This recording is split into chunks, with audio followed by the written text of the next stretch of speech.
what a difference a year makes. This time last year, I was happily travelling around Europe without any restrictions on my movements, and I'm not referring to a time before Brexit. April 2019 found me in the beautiful Central European country of Slovenia, where I took a day trip to its most popular and very pretty resort of Lake Bled. It is estimated that nearly 1 million tourists visit this charming lake district every year, or at least did visit it before COVID-19 came along. Back then, most took a trip out onto the lake in one of these charming wooden boats known as paletnas. Romantic though they appeared to be, at the time I didn't fancy being squashed on board where one barely kept 2 centimetres distance from the next person, let alone 2 metres.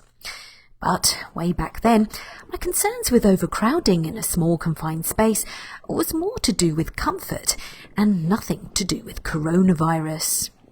Oh, how times have changed. The trip across the water was delightful in itself, not solely because of the more roomy and faster motor vessel I eventually chose to go on, but mainly for the stunning views of Bled Castle and lakeside surrounds. Yet this wasn't just a leisurely trip around the lake.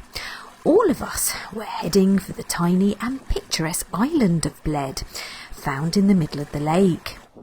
Almost every visitor to the resort will visit this island at some point, which was another reason for not taking a paletna to it, avoiding the traffic jam of little boats, trying to moor at the bottom of the 99 steps that lead up to the island's iconic Church of the Mother of God. My motorboat moored without any delay around the back. A church has stood on this island for over 1,000 years, but the present one is 17th century, with its distinguished 52-metre high bell tower, which one can climb up, enjoy the panoramic views and mechanisms on display, and then feel rather deflated on the way down, with these ominous quotes along the descent. A far more uplifting experience can be enjoyed inside the church, with its delightful wishing bell. Visitors take it in turns to tug the rope 3 times to ring the bell above and be granted a wish as a result. Evidently, the opportunity to try one's hand at campanology is very popular here indeed. But the act itself is much more difficult than it looks, especially if one tries to do it with one hand whilst trying to film the act with a camera in the other. I'm still waiting for my wish to come true, but if I could do it all again, I'd wish that coronavirus was just a term to describe an insatiable desire for a once popular Mexican pale lager. But maybe there is something in all this, going by the composure of the ticket vendors outside.